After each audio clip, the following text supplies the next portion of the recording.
Good morning. Thank you for being here. The Ford government is putting our kids at risk. There is a mounting body of evidence from health experts and scientists who are warning us about the dangers of vaping, teenagers being those highest at risk. Organizations like the Lung Association and the Canadian Cancer Society caution that vaping and the use of e-cigarettes is on the rise among teenagers and will lead to a new generation becoming addicted to nicotine.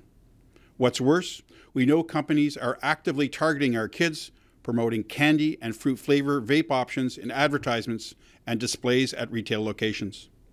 As we saw with the sale of tobacco, the greater exposure and access to the product, the more likely the youth are to start using it. We also know that young people who vape or use e-cigarettes are more likely to try traditional cigarettes. It's a gateway.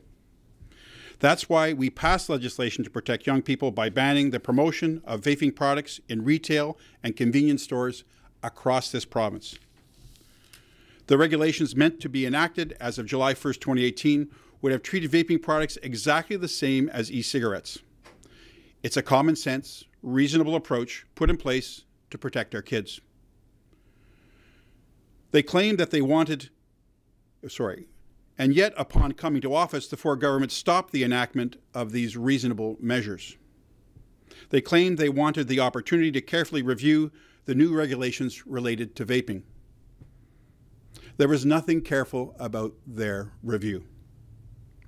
We know that ingesting anything into your lungs aside from air poses a risk, and it's absolutely baffling to me, especially after everything we've learned about tobacco, that the default is prove that it is unhealthy as opposed to prove that it is safe.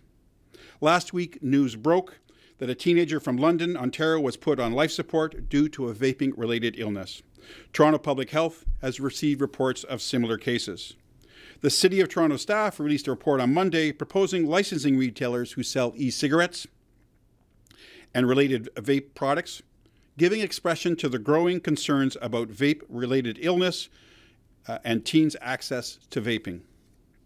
Several deaths caused by severe respiratory illness related to vaping have been reported in the U.S., and 4 years ago in the U.S., the Food and Drug Administration tried to ban flavored fluids for e-cigarettes, claiming that when mixed with nicotine, they become highly addictive.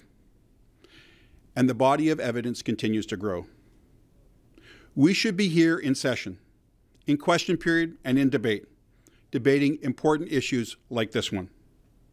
We're not, and the fact that Doug Ford is a liability to Conservatives during a federal election is not a good enough reason. We should be here.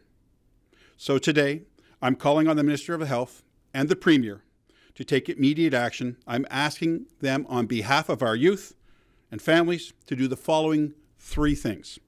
First, pass a regulation banning the in-store promotion of and advertisement of vaping products. Next, ban the sale of flavored vapes. And finally, pass regulations requiring that clear signage be posted where products are sold, warning about the dangers of vaping. This government cannot go backwards when it comes to vaping. Our kids' health depends on it.